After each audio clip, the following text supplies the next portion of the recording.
¿Cómo sé si está grabando? Puse grabando. Ya está grabando. ¿Está grabando? ¿Listo? Sí. Bueno, listo. Bueno, ¿cómo están? Acá habla Belén Nares.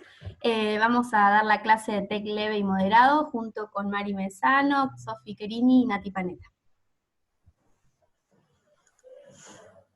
Bueno, los objetivos de nuestra clase fueron definir trauma cráneoencefálico y conocer la clasificación del mismo, establecer la importancia de los predictores, ya sean aislados o en conjunto, para riesgo de lesión intracraneal, conocer los algoritmos para la toma de decisiones e identificar las situaciones de posible maltrato infantil relacionadas al TEC. Como modalidad vamos a trabajar 2 casitos clínicos al principio y uno más al final. Les van a salir unas opciones para votar por Zoom, son anónimas, así que esperamos que participen. Lo vamos a hacer ahora al principio, después lo volvemos a retomar al final para charlar cuáles serían las opciones correctas. El primer caso es un niño de 5 meses de edad que cae de la cama de sus padres de una altura de aproximadamente 60 centímetros. La mamá lo observa pálido y le parece que está desvanecido, se recupera rápidamente, luego llora y es fácilmente consolable. El examen físico es normal. Entonces, las preguntas serían, ¿qué hacen con este nene? ¿Lo dejan en observación? ¿Le hacen una radiografía de cráneo frente y perfil? ¿Le hacen una tomografía? ¿O lo egresan con pautas de alarmas? ¿Sí? ¿No? Yeah. Sí, sí, ya aparece. Lo podemos ver si quiere que quede la grabación. Ahí te aparece el cuánto. Si quieren entrar, pueden entrar y votar. Sí. Es anónimo. Vamos un cachito más. Vamos un cachito más. Dale.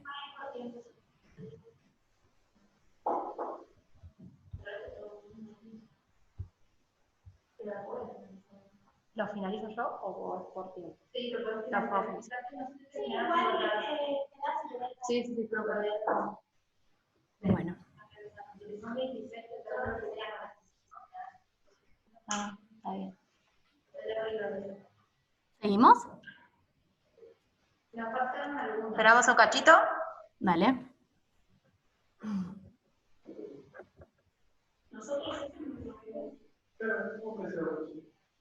Porque lo vamos a ver cuando se lo pongas. Claro. Sí, está buena la opción esta de Zoom. ¿Listo? ¿Cuántos votaron? 32. Anímense que juramos que es anónimo. Es anónimo, posta, ya lo probamos y es anónimo, así que sin miedo. Y aparte es para aprender esto, así que... Sí.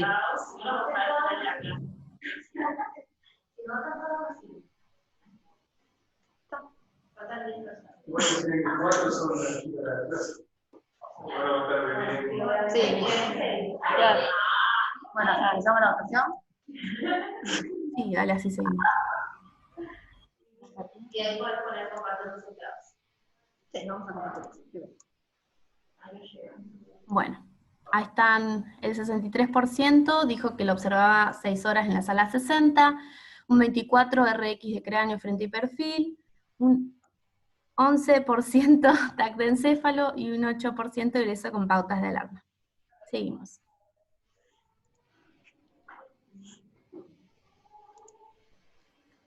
Después, el casito clínico número 2 es una niña de 9 meses que cae 2 escalones cuando andaba en el andador.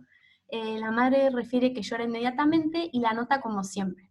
Interactúa bien con sus padres, está calmada y sonriente, presenta un cefalohematoma occipital de aproximadamente 2 por 1.5 centímetros.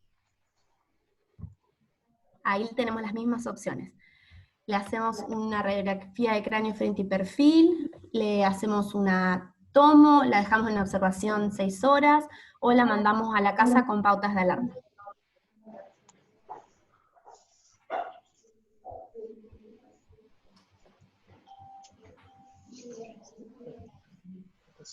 Me gusta que vos. Sí.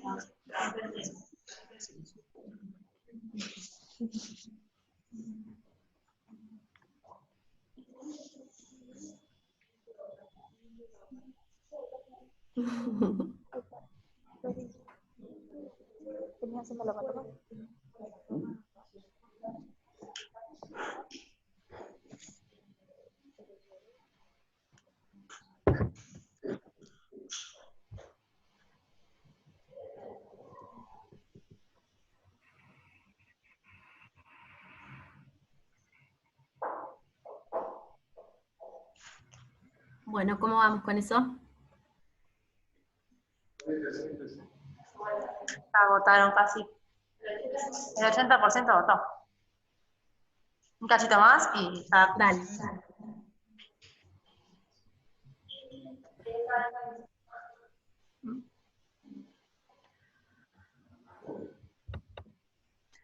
Bueno. Vamos a poner acá. Acá no me aparece. Acá está.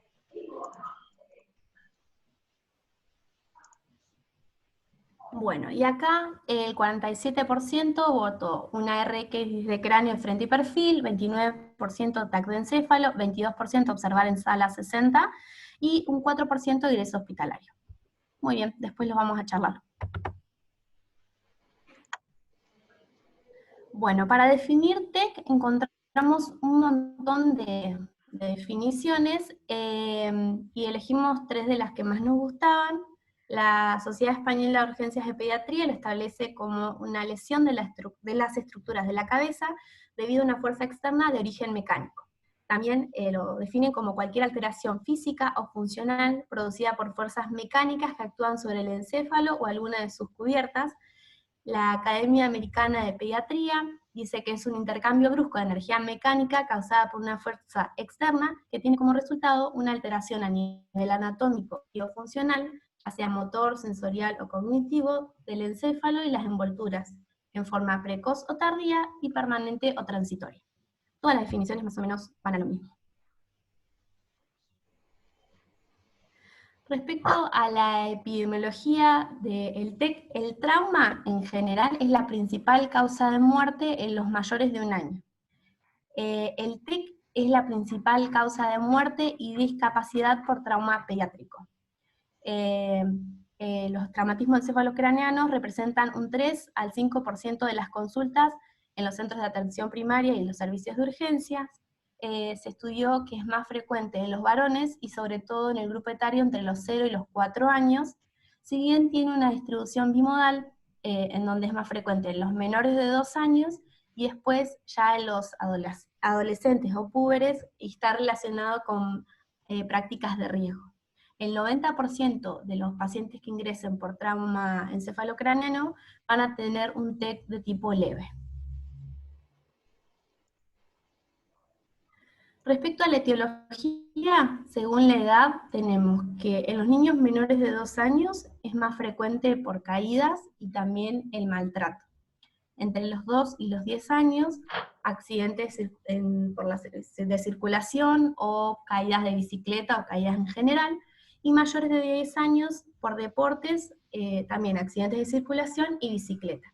Tenemos este cuadrito que lo sacamos de una revista del Elsevier de Neurocirugía, en donde dice que los mecanismos más frecuentes es por caída de la cama o caída desde su propia altura. Seguimos. Respecto a la fisiopatogenia, los niños son más susceptibles a padecer una lesión intracraneal luego de un TEC por sus características anatómicas. Tenemos que la superficie de la cabeza es proporcionalmente mayor al resto del cuerpo, lo que lo hace más susceptible a los traumas. El plano óseo es fino y es deformable, y presentan mayor contenido de agua y menor contenido de mielina, lo que favorece el daño axonal difuso.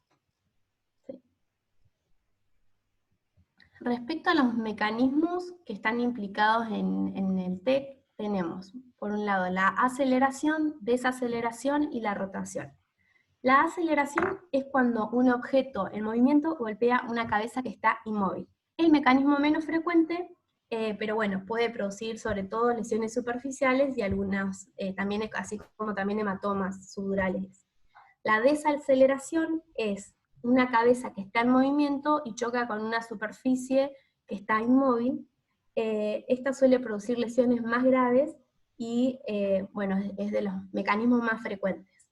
Y después la rotación es cuando la cabeza golpea en forma asimétrica o un niño es vigorosamente sacudido, como en el Shaking Baby, y puede generar una lección accional difusa.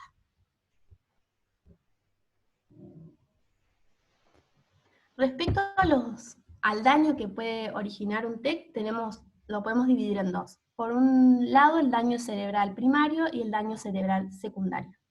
El primario es el que ocurre en el mismo momento del traumatismo. Produce lesiones generalmente irreversibles y afecta ya sea al eje lateral, que ahí es donde puede producir hematoma epidural, subdural, hemorragias. Por ejemplo, un ejemplo que lo vemos bastante seguido es la lesión por golpe y contragolpe en los accidentes de tránsito. Y después tenemos, bueno, el eje centroaxial medial o paramedial, que este es el que más afecta a los niños y que produce esto del daño axonal difuso. Y después tenemos el daño cerebral secundario, que es secundario a isquemia, hipoxia o presión intracraneal elevada. Y bueno, esta sí produce un daño que puede llegar a ser reversible, se puede tratar y podemos anticipar este tipo de lesiones. Bueno, con respecto al interrogatorio, tenemos que tener en cuenta antecedentes personales. Es una enfermedades previas que aumentan el riesgo de una lesión intracraneal, como por ejemplo coagulopatías, fármacos, si el paciente es portador de una válvula de derivación ventrículo-peritoneal, si tiene alguna malformación vascular. Y con respecto al traumatismo, tener en cuenta la localización del golpe, el mecanismo y el tiempo transcurrido. Esto es importante porque el daño secundario aparece generalmente dentro de las primeras 6 horas. Con respecto al mecanismo, se puede dividir en severo, leve y moderado. El severo, por ejemplo, cuando tenemos una colisión de vehículos a motor con eyección del paciente, fallecimiento de otros pasajeros o vuelco, bueno, ciclista sin casco o peatón atropellado por un vehículo motorizado. Y esto es importante cuando son caídas de más de 1,5 metros en niños mayores de 2 años y mayor de 0 a 9 metros o centímetros para niños menores de 2 años. También el choque de un objeto con un alto impacto sobre la cabeza y caídas de escaleras, que la mayoría de los artículos nombraban cuando eran más de 5 escalones y también cuando eran, si cae rodando o cae al vacío. El mecanismo leve son las caídas, por ejemplo, caídas estando a nivel del piso, choque con objetos estacionados, y moderado es cualquier otro mecanismo. Al examen físico tenemos que tener en cuenta, primeramente, el triángulo de evaluación pediátrica, o sea, la apariencia, el trabajo respiratorio y la circulación cutánea, evaluación del ABCDE y estabilización del paciente, constantes vitales, incluida la valoración del dolor, valoración del nivel de conciencia, la escala de Glasgow. Estas variaciones del nivel de conciencia son el mejor indicador para medir la intensidad del traumatismo y la función cerebral. Valoración neurológica completa, de pares craneales, de la reactividad pupilar y los reflejos, orientando a descartar siempre una focalidad neurológica. Y la exploración de la cabeza, que más adelante hacemos hincapié en ese ítem. La clasificación de los TEC lo podemos clasificar en leve, moderado y grave según el Glasgow, ¿sí? Los pacientes con un TEC leve tienen un Glasgow entre 14 y 15, moderado con un Glasgow de 13,9 y grave menor o igual a 8. Y en los menores de 2 años se usa la escala de Glasgow modificada.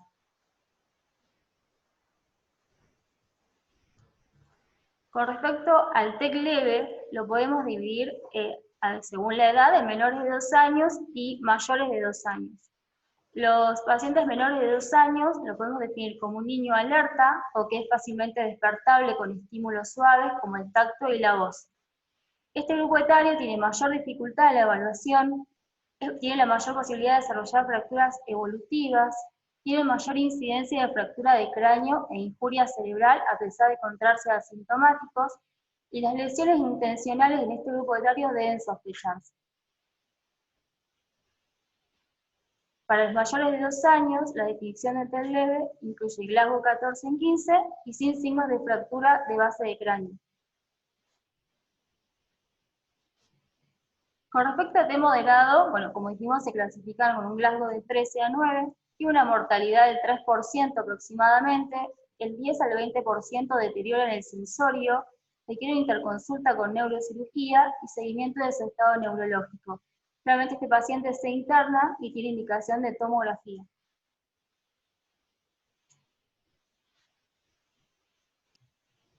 Bueno, buenas tardes a todos. Yo voy a hablar un poquito de lo que es la valoración del riesgo de lesión intracraneal en el TEC leve. ¿Cuál es la importancia de valorar la presencia de lesión intracraneal? Más que nada porque, como sabemos, el 90% de los traumatismos cráneoencefálicos que entran a cualquier servicio de emergencia son TEC leve, y vieron en estudios que se realizaron en Estados Unidos que de este 90%, del 40 al 60% de los TEC leves recibían tomografía.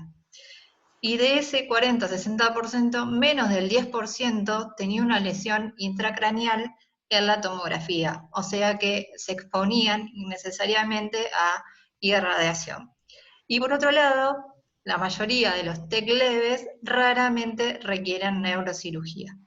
Entonces, de estos 4 pilares, nace la necesidad de crear reglas de decisión clínica para tratar de identificar aquel TEC leve que tenía un riesgo de lesión intracraneal clínicamente importante versus aquel que tenía muy bajo riesgo de padecerla. Entonces, la red PERCAM, que es una red de investigación aplicada a la atención de emergencia de pediatría, en el 2009, lanza en Estados Unidos este estudio que es el estudio Lancet. El objetivo de ellos, bueno, un poquito, ya lo dije, fue validar las reglas de predicción para tratar de identificar los pacientes que tenían un TEC leve, con una lesión intracraneal clínicamente importante, que requerían algún tipo de intervención médica, de los que tenían un TEC leve, con muy bajo riesgo de padecer una lesión intracraneal. Para ello, lo que hacen es un estudio prospectivo de cohorte, donde reclutan 42.412 pacientes, todos menores de 18 años, que tenían que tener un TEC leve con un Glasgow entre 14 y 15, y que habían asistido a los 25 centros de emergencia pediátrica de la red PERCAM en las primeras 24 horas posteriores al traumatismo. Por otro lado, ellos definen lo que para ellos sería un TEC de bajo riesgo a través de la creación de lo que ellos llamaron predictores. Que los predictores serían el mecanismo de injuria, el sensorio, la presencia de cefalea, vómitos, cefalomatomas no frontales, alteraciones de la conducta y la presencia de fractura, que después lo vamos a ver más en detalle, pero para que tengan idea de lo que serían los predictores. Dividen a los niños en mayores de 2 años y menores de 2 años, y definen lo que para ello es un TEC de muy bajo riesgo. Es aquel niño que había tenido un TEC leve y que no presentaba ninguno de los predictores que mencioné. Y definen 2 medidas de resultado, ahora sí, la siguiente Filmina, donde hablan de lesión intracraneal, que es cualquier hallazgo secundario posterior a un TEC en una prueba de neuroimagen, diagnosticado por un radiólogo, a excepción de una fractura de cráneo. Es decir, es aquella lesión que la puedo encontrar en una neuroimagen, pero que no necesariamente me va a dar clínica. Y después definen la lesión intracraneal clínicamente importante, que es aquella que sí me va a generar clínica y que va a tener consecuencias sobre el paciente y sobre la cual voy a tener que actuar. Esa consecuencia es la muerte del paciente, la indicación de intervención neuroquirúrgica, la ventilación mecánica superior a 24 horas, la necesidad de soporte ionotrópico o el ingreso hospitalario de 2 o más noches por lesiones en la tomografía.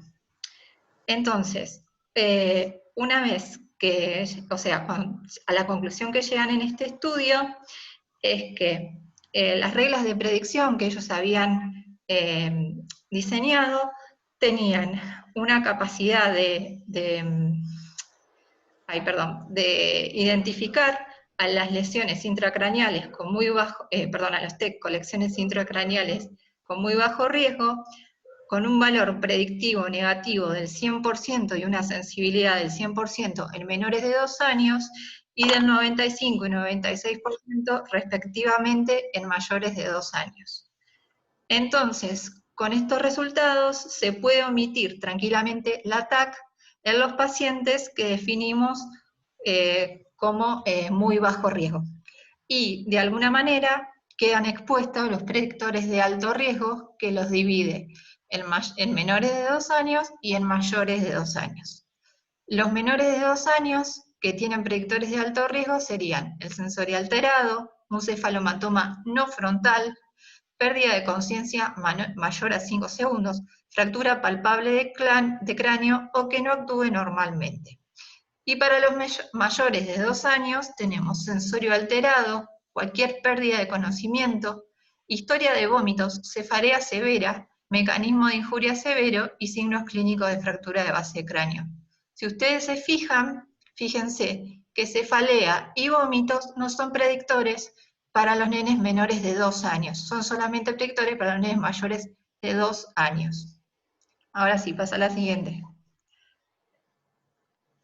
Bueno, entonces, algunos de los síntomas que vamos a usar como predictores son la alteración del sensorio, la pérdida de conciencia, cefaleas, vómitos, convulsiones, cefalohematoma, fracturas y signos neurológicos. Ahora bien, la alteración del sensorio tiene un valor predictivo positivo para lesión intracraneal que aumenta a medida que disminuye el Glasgow. Fíjense que en un Glasgow de 15, el riesgo de lesión intracraneal es de 2 a 3%, y si baja 2 puntos, es decir, un Glasgow de 13, el riesgo de lesión intracraneal va del 25 al 33%.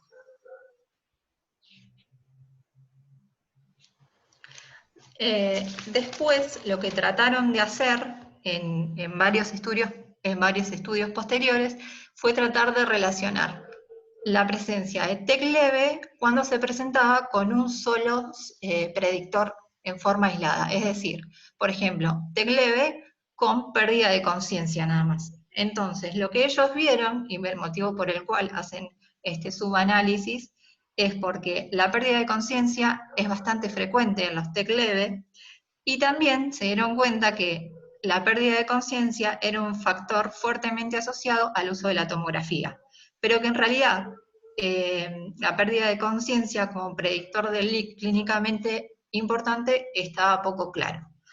Entonces hacen este estudio que tiene como objetivo determinar el riesgo de lesión intracraneal clínicamente importante en los niños que tenían pérdida de conciencia aislada.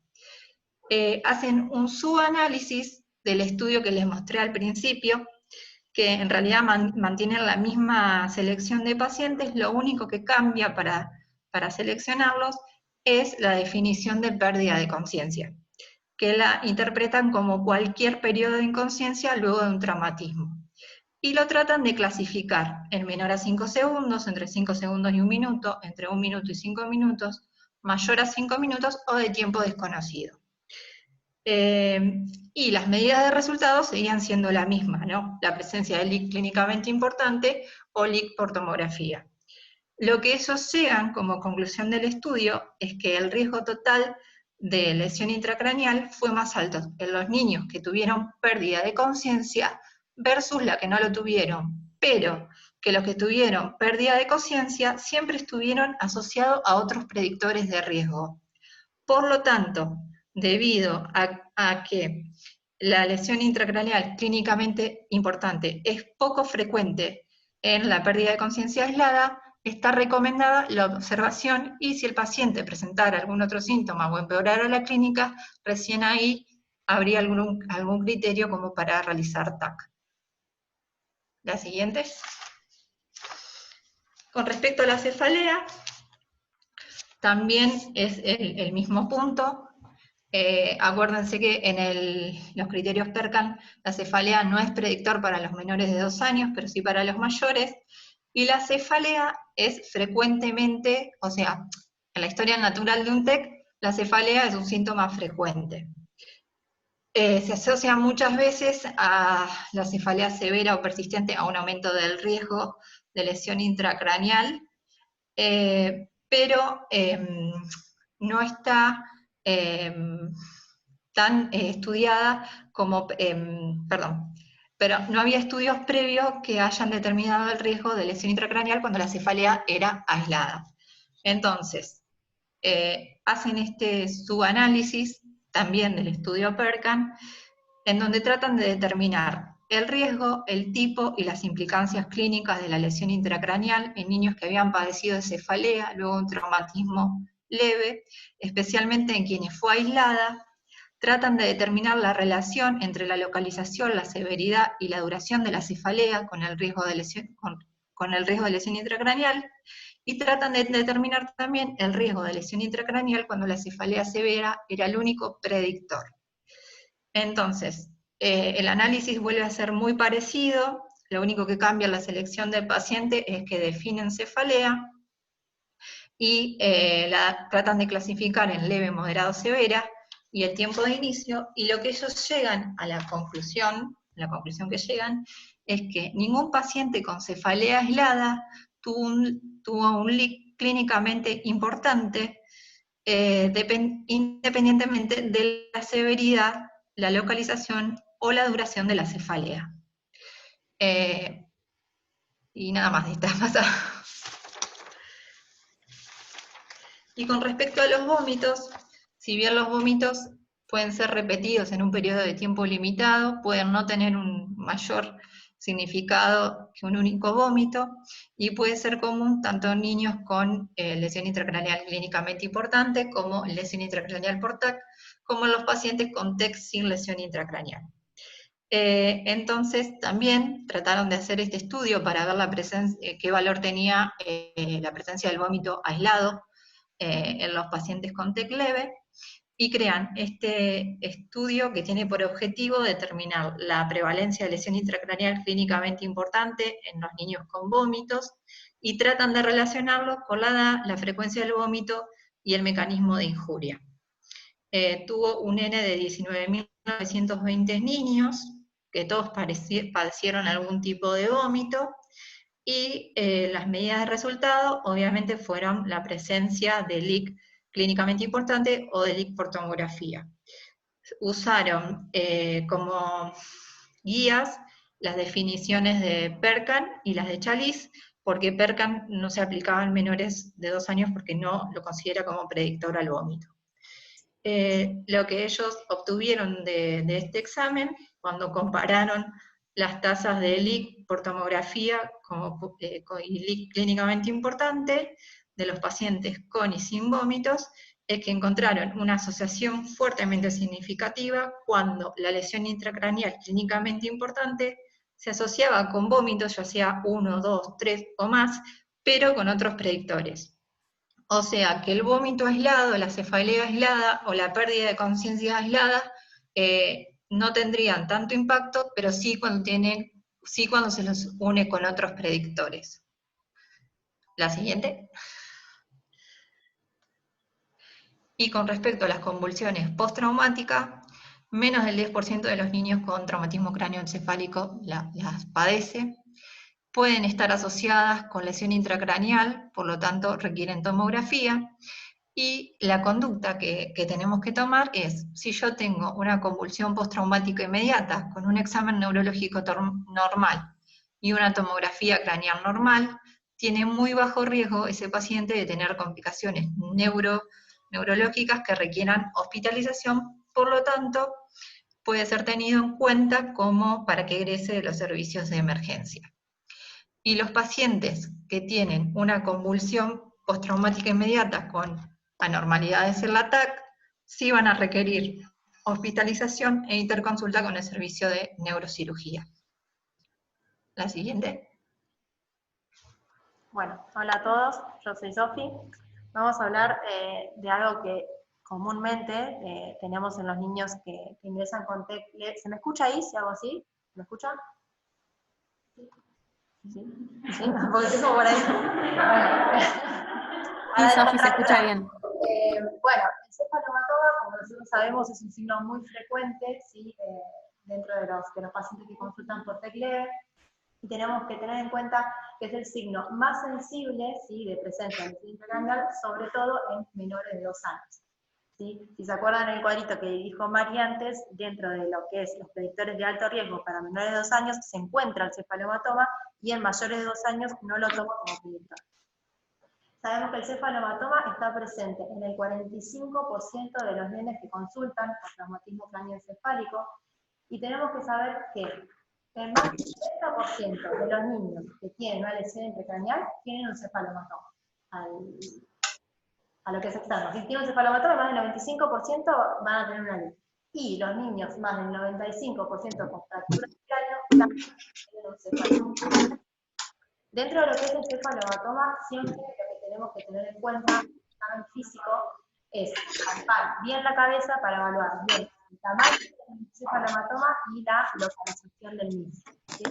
Dentro del tamaño encontramos claramente que tenemos un niño mediano y grande. Esperen que hay alguien que está con el micrófono prendido. Pao. No, Pavo. ¿Listo? Listo. Bueno, dentro del tamaño lo encontramos que lo podemos dividir en pequeño, mediano y grande, menor a 2 centímetros, entre 1 y 3 centímetros, mayor a 3 centímetros. ¿Sí? Lo que tenemos que saber es que cuanto más grande es el cefalohematoma, más riesgo tienen de presentar los pacientes lesión intracraneal. Asimismo, tenemos que evaluar la localización, ¿sí? Si es el cefalohematoma frontal, parietal, temporal y occipital. ¿Sí? Y se demostró que los hematomas de tipo frontales no se asociaban a lesión intracraneal, ¿sí? Y que los de tipo de localización parietal, temporal y occipital no solo se asociaban a mayor riesgo de leak, sino también a mayor riesgo de fractura. Entonces, como pequeño resumen, tenemos que saber que quienes tienen mayor riesgo de lesión intracraneal, aquellos cefalomatomas que son no frontales, es decir, parietales, temporales u occipitales, en niños menores de 2 años, ¿sí? Y sobre todo si tienen un mecanismo de riesgo, que son los mecanismos de riesgo que había hablado Nati, severos mecanismos. Cuando el tamaño es grande, es decir, mayor a 3 centímetros, y cualquier localización, esto hay que tener en cuenta, en un niño que sea menor de 3 meses, ¿sí? Entonces, si nosotros encontramos un cefalohematoma, pero no tenemos fractura de cráneo, ¿sí? Tenemos un riesgo aproximado de lesión intracraneal del 1%. Ahora, si el cefalohematoma se asocia a fractura de cráneo, fíjense cómo el riesgo de leak aumenta casi, o sea, aumenta un 30%. Bueno, y este es un estudio que se hizo también, es un estudio que habla de, se hace en niños que sufrieron TEC leve, en menores de 2 años, donde aparecía solamente, consultaban solamente con un cefalohematoma de tipo aislado, ¿sí? Y es un estudio que abarcó 10.659 pacientes, como dije, en menores de 2 años, de los cuales 2.998, es decir, un 28%, tenían un cefalohematoma aislado. De estos pacientes se le hizo una tomografía a 570, es decir, un 19%, y de esos 570 que se le hicieron TAC, solamente 50 pacientes, es decir, un 8,8%, tenían una lesión intracraneal, ¿sí? Y solamente de esos 570 pacientes, ¿sí? 12, ¿sí? Es decir, menos de un 0,4%, tenían una lesión intracraneal clínicamente significativa, que es lo que había nombrado Mari, o muerte del paciente, o las que habíamos nombrado anteriormente. Pero de ellos ninguno requirió neurocirugía, ¿sí? Entonces, como dice esta conclusión, que a pesar de la presencia ocasional de leak que habíamos encontrado en la TAC, y la lesión intracraneal clínicamente importante también había sido demasiado baja, ¿sí? Es muy importante tener en cuenta que cuando tenemos un cefalohematoma tenemos que tener en cuenta la edad, principalmente menores de 2 años, ¿sí? La ubicación, ¿sí? No es lo mismo tener, como decíamos, un cefalohematoma frontal, un cefalohematoma en otra localización, y el tamaño del hematoma, y a su vez el mecanismo de la lesión, ayudan a determinar qué pacientes con TEC leve pueden llegar a necesitar, ¿sí? Una neuroimagen. Bien, miren qué pasó por acá. Bien, Con respecto a las fracturas, sabemos también que la incidencia de fracturas en los niños que tienen un traumatismo leve es aproximadamente entre el 29 y el 49%. Sabemos que al examen físico, obviamente, muchos no vamos a palpar si es una fractura de tipo lineal, no la vamos a palpar, pero sí podemos tener signos de fractura craneal que pueden ser fracturas deprimidas, ¿sí? Vamos a hablar de fracturas y de lesiones que pueden haber en una clase que viene esta semana también de imágenes en el trauma, pero saber que podemos palpar un espalón óseo o una crepitación. Lo que tenemos que tener en cuenta es que, por más de que nosotros no tengamos fractura, hay riesgo de tener una lesión intracraneal. Entonces, no nos casemos de que si no tenemos una fractura, el paciente no puede tener una lesión que en ese momento no sea clínicamente significativa, ¿sí?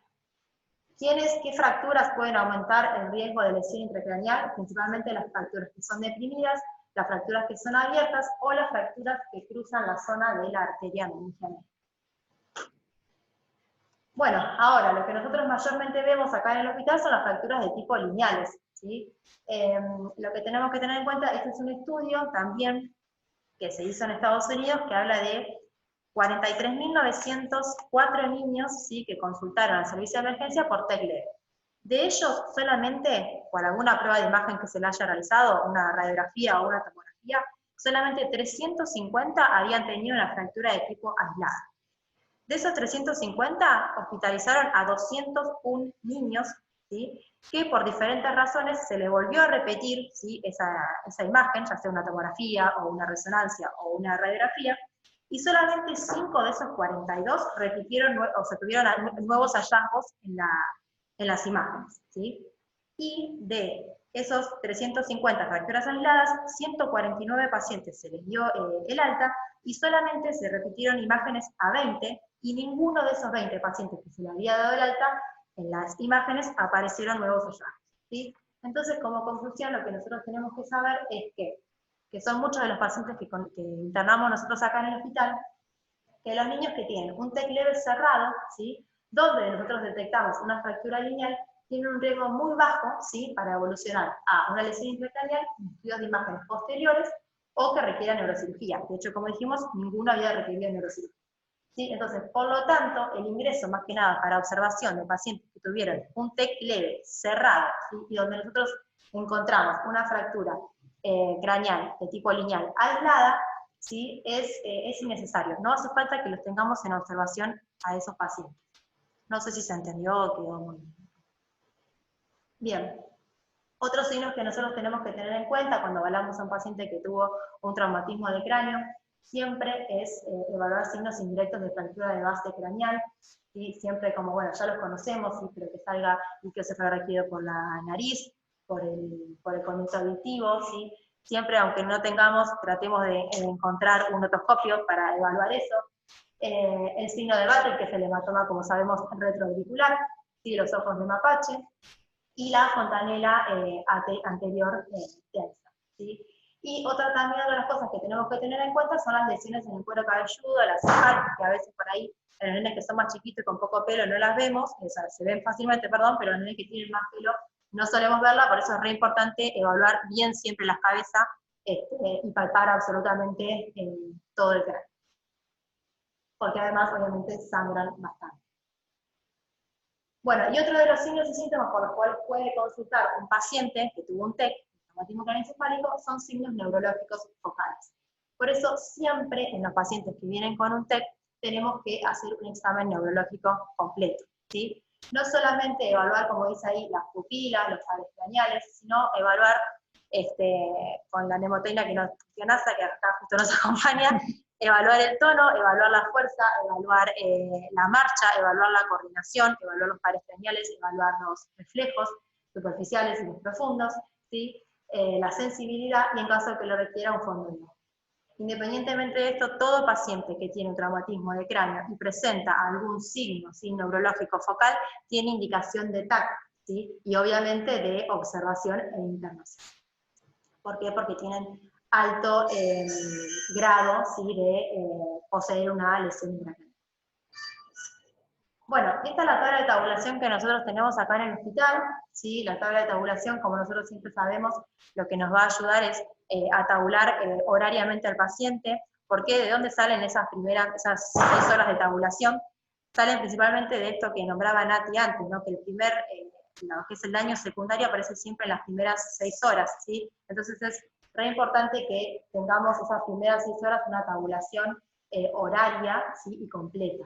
Siempre acuérdense de poner el nombre y apellido del paciente en la hoja de tabulación, la sala, la cama en la que está y la fecha. Y nunca nos olvidemos la frecuencia cardíaca, la frecuencia respiratoria, la TA, la temperatura, la saturación de oxígeno, el glasgow, ¿sí? El sensorio, las pupilas, y bueno, en las observaciones pongamos podemos poner varias cosas y no olvidarnos la firma y el sello. Una cosa que es importante es, por ahí la mamá siempre nos pregunta, bueno, no lo tengo que dejar dormir al nene, eso muchas veces nos preguntan.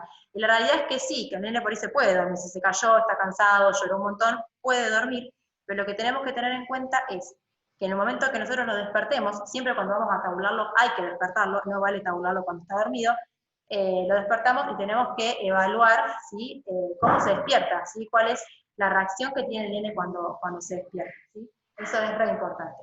Y decirle a la mamá, cualquier cosa que vea rara en el momento que está internado al paciente, obviamente nos llama. Lo ve diferente, ve que no se cierra los ojos, nota algún movimiento raro, todo eso obviamente tiene que estar registrado.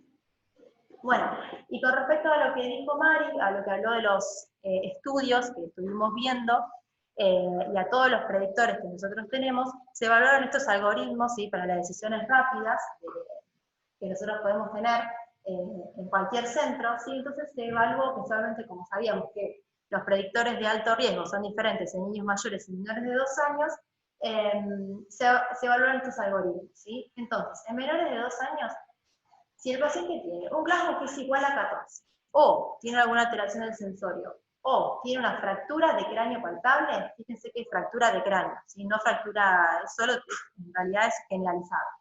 Si tiene alguna de estas cosas, tiene un 4,4% de riesgo de tener una lesión intracraneal. O sea que este paciente tiene indicación de hacerse una tomografía. Ahora, si el paciente no tiene ninguna de estas, ¿sí? Pasamos al siguiente cuadro, que dice, tiene un cefalomatoma no frontal, tiene una pérdida de conocimiento mayor o igual a 5 segundos, el mecanismo de injuria fue severo, o directamente también no actúa normal para los padres, esa es una de las cosas que también podemos tener en cuenta. Si tiene alguno, ¿sí? De estos predictores, tiene un 0,9% de riesgo de tener una lesión intracraneal, ¿sí? Así que, ¿qué podemos hacer? Tenemos 2 opciones, o lo observamos o le podemos hacer un TAC. ¿De qué depende la observación o la realización de TAC? De nuestra experiencia médica, de que encontremos hallazgos clínicos múltiples o aislados, esto es lo que hablaba Mari, ¿sí? No es lo mismo tener una cefalea aislada, bueno, en este caso, en menores de 2 años no, pero no es lo mismo tener un cefalomatoma no frontal, solo que un cefalomatoma no frontal, por ejemplo, y que el mecanismo de injuria haya sido severo, ¿sí? Podemos optar por ejemplo, dejarlo en observación y que el nene empeore los síntomas o los signos, ¿sí? Después del tiempo ese que estuvo en observación. En menores de 3 meses, hay algunas guías que dicen que directamente en menores de 3 meses se tiene que taquear al paciente, acá lo ponen como en observación o TAC, dependiendo también de los demás puntos, y por preferencia de los padres, que bueno, me parece que eso es medio subjetivo, pero bueno. Y después, si no aparece ninguna de estas predictores, tiene un riesgo de menos de 0,02% de una lesión intracraneal, así que el TAC en ese momento no está recomendado, ¿sí? Y fíjense que en los mayores de 2 años, como dijo Mari, aparecen los vómitos como predictor y aparece la cefalea severa también como predictor. Y dice que si tiene un glasgow igual a 14, o una alteración del sensorio, o una fractura de base de cráneo, ¿sí? Fíjense cómo anteriormente hablaba de fractura de cráneo y acá nombra la fractura de base solamente. Si es sí, tiene un 4,3% de riesgo de LIC. En caso de que no lo tenga, evaluamos una historia de pérdida de conciencia, acá no pone básicamente el tiempo. Vómitos, que como dijo Mari, tenemos que evaluar si es un vómito único, si es un vómito aislado, si son muchos vómitos en un periodo corto de tiempo. Tenemos que evaluar el mecanismo, el severo mecanismo, que es para los 2 grupos etarios igual, y la cefalea, una cefalea de tipo severo. Si tiene alguno de estos, tiene un 0,9% de riesgo de lesión intracraneal, y la observación dárselo al TAC va a depender como lo que dije anteriormente. Y si no tiene ninguno de estos, ¿sí? La TAC no estaría recomendada. Sí. A ver. y es con solo uno, digamos, ya va al siguiente cuadrito. Sí. Sí, son todos O. Sí, en realidad, tienen que volver para atrás. Son todos O, no tienen que ser los tres necesariamente, ¿sí? Es uno excluye al otro. Es o Glasgow global a 14, o sensorio alterado, o fractura base cráneo. Es decir, con uno solo de estos ya pasa a la conducta, sería, ¿sí? Si tiene un severo mecanismo, directamente ya pasa a la conducta de. No tienen que ser todos. No sé si respondí bien. No sé si hay algo más. Sí. Con uno más es la lista, ¿verdad?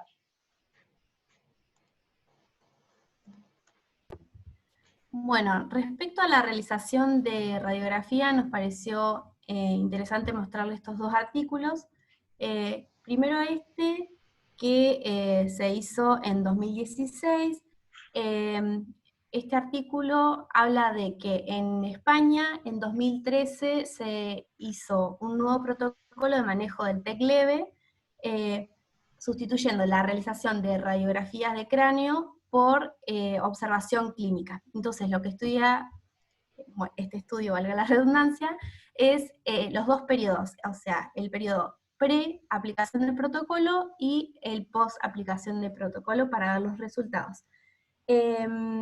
Incluyeron como 1.500 pacientes, 800 en el primer periodo y 700 y pico en el segundo, y se vio que en el periodo 1, o sea, pre-aplicación del protocolo, se diagnosticaron más fracturas de cráneos, no hubo cambios significativos en la detección de lesión intracraneal, sí se realizaron más ecografías cerebrales y no hubo diferencia en la realización de la tomografía. Como conclusión del estudio, habla de que la observación clínica como alternativa a la radiografía craneal permite reducir las pruebas de imagen y los ingresos en los lactantes con traumatismo craneoencefálico sin disminuir la fiabilidad diagnóstica del LIC. Entonces permite reducir la irradiación y también hace un uso racional de los recursos sanitarios. O sea, es como ampliando un poquito de lo que ya hablamos antes. Poneme el otro. Bueno, y este también es de 2014, y el objetivo de este estudio fue determinar la prevalencia de lesión intracraneal clínicamente importante en menores de 2 años con TEC leve que fueron atendidos en el servicio de urgencia. También fue hecho en España. Ingresaron todos pacientes menores de 2 años con TEC leve, que consideraron como un Glasgow igual o mayor a 14, y bueno, evaluaron un periodo de 1 año. Este también incluyó como 850 niños, y se vio que el 1.3% presentó lesión intracraneal y ninguno presentó lesión intracraneal clínicamente importante, que vuelvo a mencionar que es aquella que tiene como consecuencia la muerte, la realización de una neurocirugía, ventilación mecánica o soporte de inotrópicos. Este estudio concluyó en que los niños menores de 2 años con TEC leve tienen un riesgo muy bajo de lesión intracraneal clínicamente importante, y que la observación clínica puede considerarse una alternativa en contraposición con la realización de las radiografías de cráneo.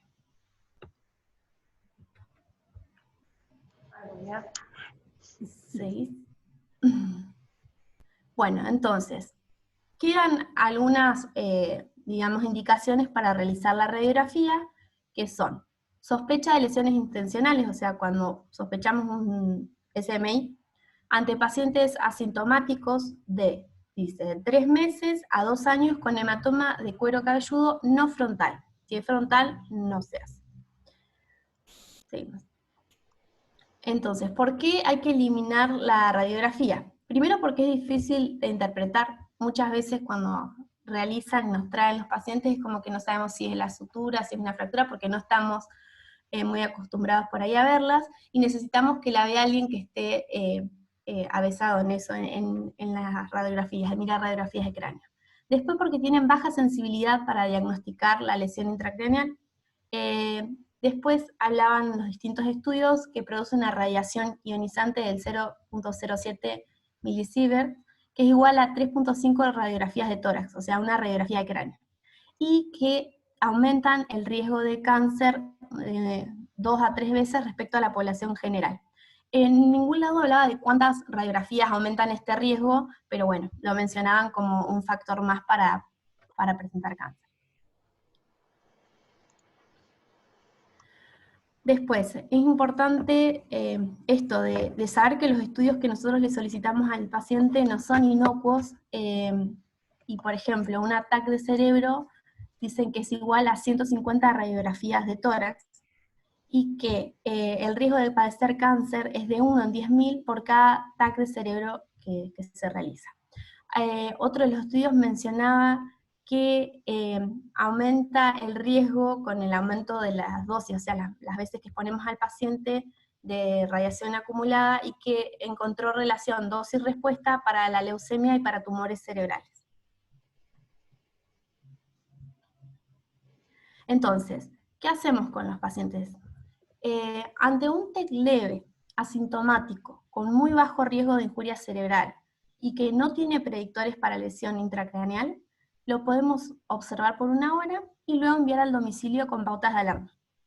Si tenemos un paciente que tiene un TEC leve con síntomas aislados o que tiene alguno de los predictores, hacemos, según sea el caso, una observación de por lo menos 6 horas, y si el niño se mantiene estable y cuando es que esté asintomático, lo podemos mandar a la casa nuevamente con las pautas de alarma.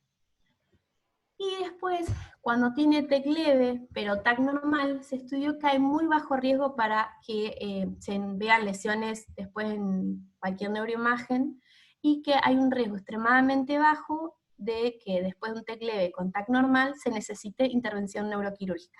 Entonces, no es necesario hospitalizar estos pacientes solo para observación neurológica, y los podemos también mandar a la casa luego de un TEC con una TAC normal. Siempre como esté paciente y cuál sospechemos que sea la lesión. También es muy importante las recomendaciones que le vamos a dar por escrito a los padres. Cuando decimos mandar al paciente a la casa, tenemos que explicarles qué es lo que le pasó de manera sencilla, y siempre darles las indicaciones por escrito. Explicarles que es necesario que observen al niño en las siguientes 24 horas, que esté en un ambiente tranquilo, que siempre lo estén supervisando, que puede tener dolor de cabeza y que le pueden dar paracetamol o ibuprofeno para que calme, que si tiene sueño lo pueden dejar dormir. Yo me acuerdo que antes, cuando tenía algún niño un TEC, era como despertarlo, que no se duerma. Bueno, no, sí, puede dormir, lo tenemos que despertar cada 4 horas aproximadamente para ver cómo reacciona. Luego, si llega a presentar un vómito, luego de las 2 horas de ese vómito, podemos ofrecerle una dieta blanda, y a las 24 horas del traumatismo se puede reiniciar el ritmo normal de vida. Bueno, recordarle a los padres estas pautas de alarmas que todos seguramente las decimos, cuándo debe consultar de nuevo, si presenta nuevos vómitos en la casa, sobre todo si son eyectivos, si presenta dolor de cabeza intenso, o si progresa esta cefalea, si lo ven confuso, más dormido, que esté irritable, si cuesta despertarlo, si tiene movimientos anormales, si le notan alguna dificultad para caminar, hablar, si presenta hormigueo, si le ven las pupilas de diferente tamaño. Bueno, y ni hablar si presenta esto, de la salida de líquido claro o sangre por nariz o por los oídos. Cualquier síntoma que les preocupe, tienen que volver a consultar. Es importante destacar que en las primeras horas es normal que el nene esté asustado, que recuerde el traumatismo, que esté llorando, que tenga dolor de cabeza y que puede presentar algún vómito. Entonces tenemos que adelantarle esta información a los padres para que no vuelvan a consultar innecesariamente. O sea, explicarles que cualquiera de estas cosas puede pasar, y que a pesar de que esto pase, no es necesario realizarle una radiografía. Respecto a los criterios de hospitalización, tenemos que ingresarlos para observar por lo menos ante una escala de Glasgow menor a 15, si presentan signos de foco neurológico o alteración del estado neurológico, si tienen intolerancia oral, si presenta lesiones extracraneales graves, si presenta lesión intracraneal, ante sospecha de maltrato y si los cuidadores son inadecuados o si se les dificulta reconsultar ante la necesidad. Bueno, y este algoritmito de la Sociedad Española de Urgencias de Pediatría 2019 hace como, bueno, ¿qué hacemos ante un TEC? ¿Qué hacemos? Primero vemos el triángulo de evaluación pediátrica. Si el paciente está inestable, vamos a hacer, bueno, ya sabemos el ABCD, monitoreo, accesos venosos, eso que todos ya conocemos. Si el paciente está estable, vamos a evaluar el riesgo de lesión intracraneal. Si es alto, le hacemos una tomografía. Si no, tenemos que ver si es menor o mayor a 2 años. En cualquiera de los dos vemos si tiene riesgo intermedio, con los predictores que habíamos dicho, de lesión intracraneal. Si tiene riesgo intermedio, tenemos que ver si observamos o realizamos la TAC, que va a depender de todas estas cosas, de que es un poco del médico, de la seguridad, de la práctica y de la lesión que tenga. Siempre tenemos que considerar la TAC si hay un empeoramiento clínico, si van sumándose otros signos o síntomas, si el paciente es menor de 3 meses, y bueno, también hablaba de esto de la preferencia del familiar, que acá eso como que mucho no, nadie te va a pedir que le hagas un ataque. Y después, si no tiene riesgo intermedio, suponemos que es un riesgo bajo, y se puede dar el alta con recomendaciones de manejo domiciliario.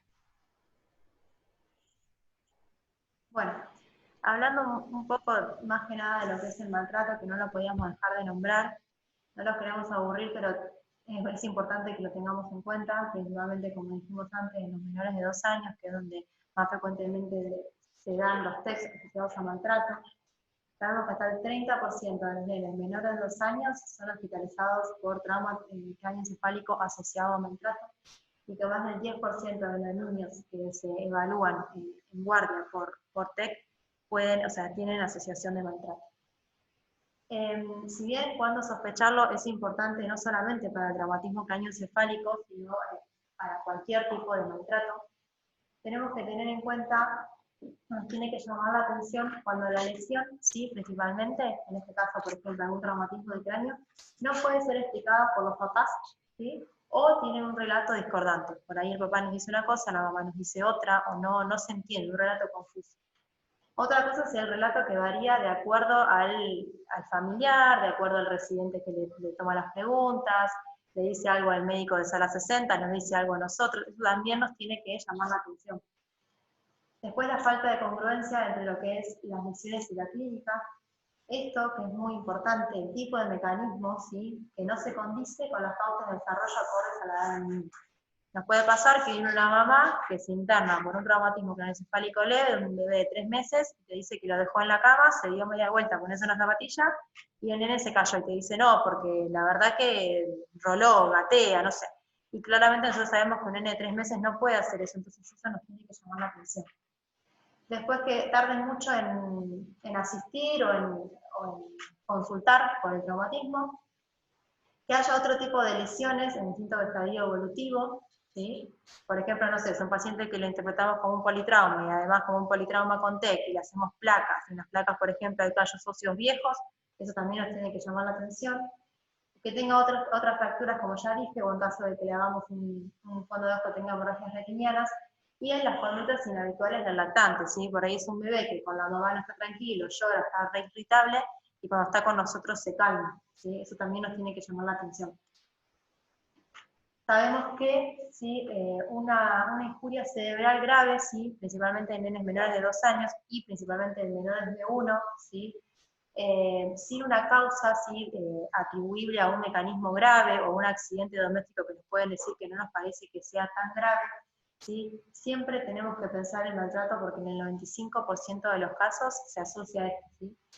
Y una cosa que nos pareció re interesante es que hablan de que hay un tercio de los niños, ¿sí? En quienes se diagnostican TEC abusivos, ¿sí? un TEC grave principalmente, había sido atendido ¿sí? por un médico dentro de lo que son las 3 semanas anteriores ¿sí? a que consulte por ese TEC. ¿Qué quiere decir? Que por ahí muchas veces, cuando nos ingresa un TEC y nosotros lo estamos asociando al maltrato, fijarse si podemos, ¿sí? Que muchas veces aparece en el sigeo, que ha tenido varias consultas previas. ¿sí? Entonces eso también nos tiene que llamar la atención. Hay muchas lesiones frecuentemente asociadas a un TEC de tipo abusivo, lo más frecuente es el hematoma subdural, después le sigue el hematoma subaracnoideo, el epidural, y después edemas, ¿sí? Con hematomas intraparenquimatosos o hemorragia intraventricular. Un apartado muy chiquito de lo que es el Shaking-Baby. El Shaking-Baby sabemos que es el síndrome del núcleo sacudido, ¿sí? Principalmente ocurre porque, como sabemos, en los lactantes, principalmente en menores de 2 años, encontramos principalmente que se da en menores de 2 años, pero con mayor frecuencia en menores de 6 meses. Sabemos principalmente que sabemos la cabeza es generalmente mucho más grande que lo que es el cuerpo, ¿sí? Hay mucha también debilidad, sobre todo en los menores de 3 meses, de los músculos del cuello, ¿sí? Entonces, la clásica sacudida, ¿sí? Que por ahí se hace, que encontré que principalmente se hace frente a la irritabilidad del niño, a que no para de llorar, es agarrarlo por debajo de las axilas y sacudirlo, ¿sí? En aceleración y desaceleración, movimientos anteriores y posteriores. Todo eso, ¿sí? Va a llevar, todas estas fuerzas van a llevar obviamente a lesionar, no solo en lo que es el cerebro, todo lo que serían los vasos, ¿sí? Que llevan básicamente a un estiramiento de esto, y esto puede llevar a muchas lesiones. Principalmente un niño con Shaking-Baby puede consultar por un montón de cosas. Lo que a nosotros nos tiene que llamar la atención es un nene, ¿sí? Que por ahí viene con el nivel de conciencia alterado, ¿sí? Puede debutar con convulsiones, es un nene que por ahí está irritable, con disminución del apetito o con vómitos, ¿sí? Y que puede tener la fontanela tensa. Y lo que nos tiene que más llamar la atención es un nene que presenta alguno de estos síntomas, pero externamente el nene no parece, no impresiona que tenga un traumatismo, ¿sí? No impresiona que se haya golpeado, no tiene un cefalohematoma, ¿sí? Entonces, frente a todas estas cosas, nosotros le hacemos la tomografía, ¿sí? Porque pensamos que puede haber algo intracraneal, y le vemos frecuentemente el hematoma subdural, ¿sí? Eso asociado, ¿sí? Puede haber algunas otras lesiones en otras partes del cuerpo, y muy frecuentemente también fracturas costales, más que nada a nivel de lo que es la región posterior de las costillas. Eso es lo que nos tiene que hacer sospechar un Shaking-Baby. Es un apartado porque después va a haber una clase de maltrato, pero bueno, no queríamos dejar de nombrar. Bueno, entonces volvemos a los casos. El primer caso que teníamos era un nene de 5 meses, ¿sí? Que se caía de la cama de los padres de una altura aproximada de 60 centímetros, ¿sí? La madre en ese momento lo observó pálido y le parecía que... esperen que voy a poner las cosas, las pongo. Quiero compartir los resultados que habían puesto ustedes de las votaciones anteriores. Dejar de compartir. Ahí vamos. ¿La están viendo ahí? ¿Están viendo ustedes? Sí.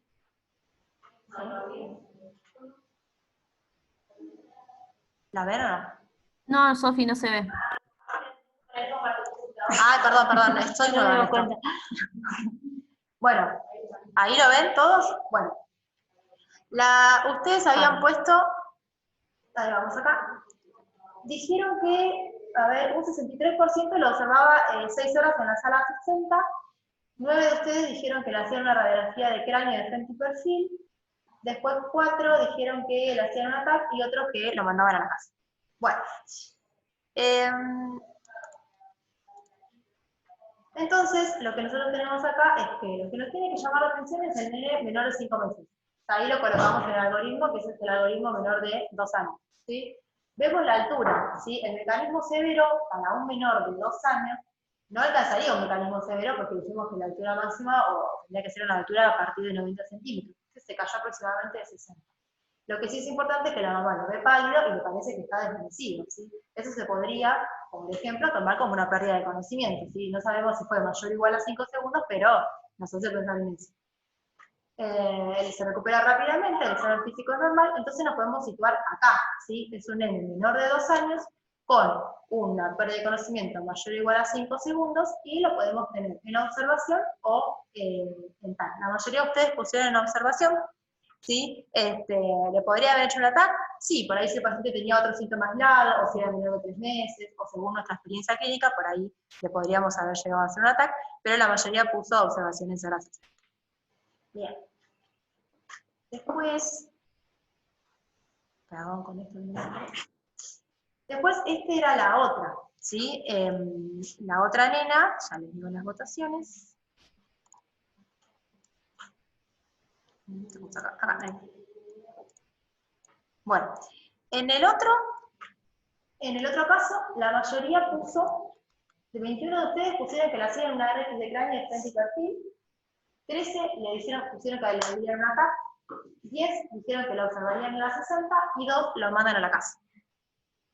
Bueno. Acá tenemos, ¿sí?, un paciente de 9 meses, este es el algoritmo menor de 2 años, que cae 2 escalones, ¿sí? Acá habíamos hablado de caída de escalera después de más de 5 escalones, que podría ser un mecanismo severo, cuando andaba en andador. La madre refiere que lloró inmediatamente y lo nota como siempre, interactuaba bien, está calmado y sonriente, pero presentaba un cefalomatoma occipital de aproximadamente 2 por 1,5 centímetros. Entonces, si vamos al algoritmo, lo que nos llama la atención acá, principalmente, es que es un cefalomatoma tipo no frontal. Podríamos tenerlo tranquilamente en observación, o podríamos tenerlo podríamos hacer un ataque. Pero, como la mayoría de ustedes puso, este paciente es una de las pocas indicaciones que podría haber tenido para hacer una radiografía de cráneo, ¿sí?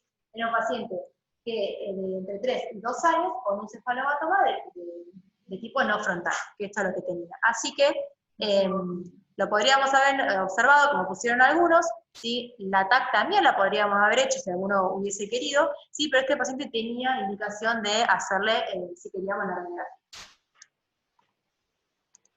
Bien, y el último, no lo molestamos más, es un nene, ¿sí?, de 10 años, que se cae de la bici, iba a gran velocidad cuando fue a una carrera con un amigo, ¿sí?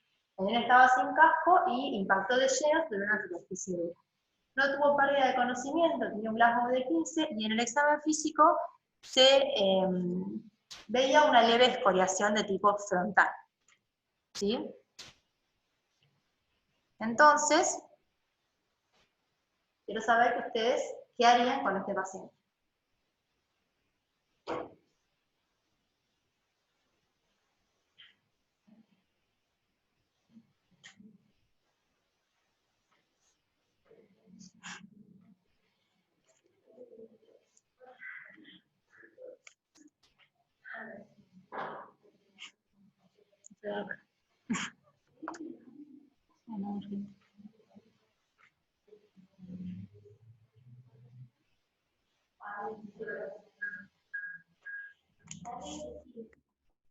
¿Cómo?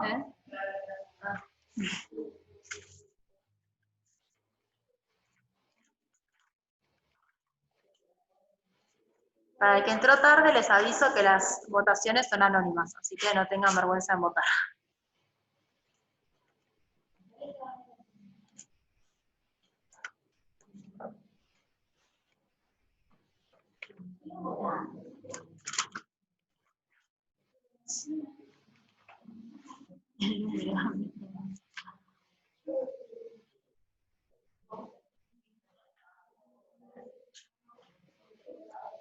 Dejo un cachito más y ya termino.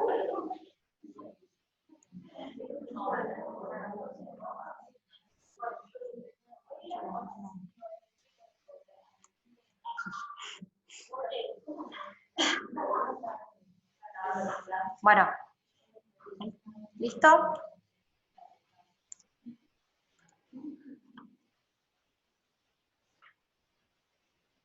Bueno, esto votaron. Uy. La mayoría lo manda a la casa. O sea, perdón, lo observan en la 60. perdón. Lo observan en la 60. Leía mal. La mayoría lo observan en la 60. Después, algunos lo mandan a la casa. 8 de ustedes le hacen un ataque y 2 le hacen una RX.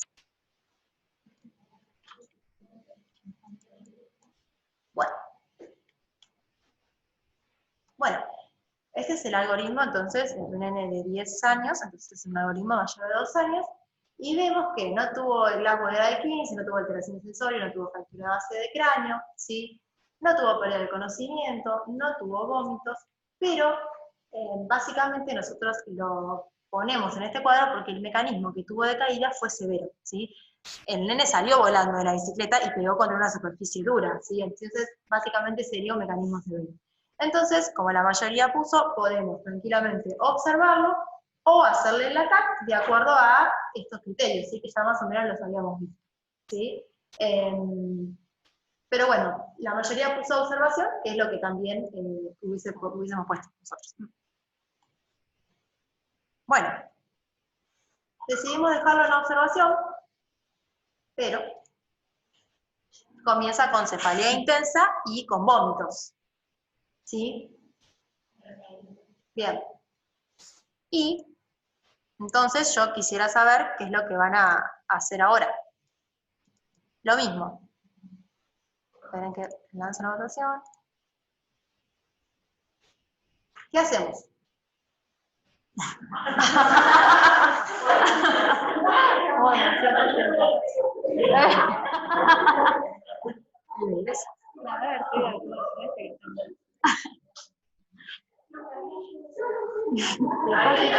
Acá votaron todos muy seguros.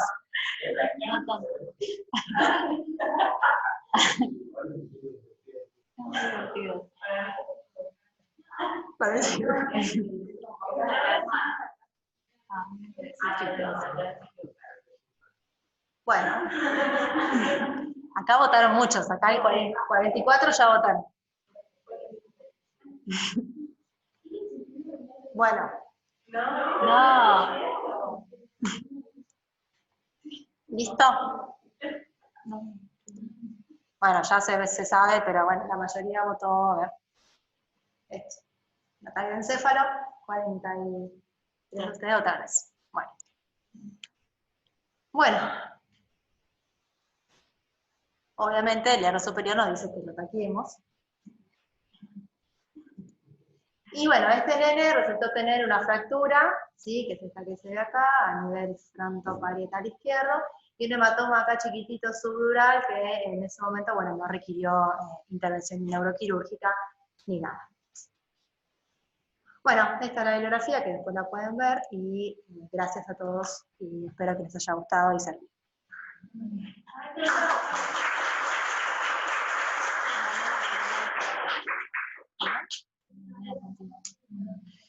Y bueno, eso, mañana obviamente continúa la clase, así que los esperamos a todos en la clase. ¿Alguna pregunta o algo? Estoy leyendo el chat, pero nada más.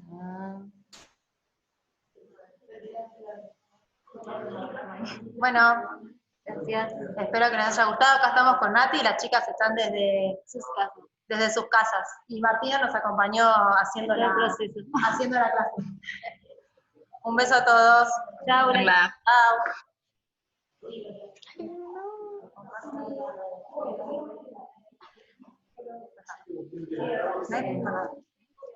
Creo que no hice preguntar esta cámara.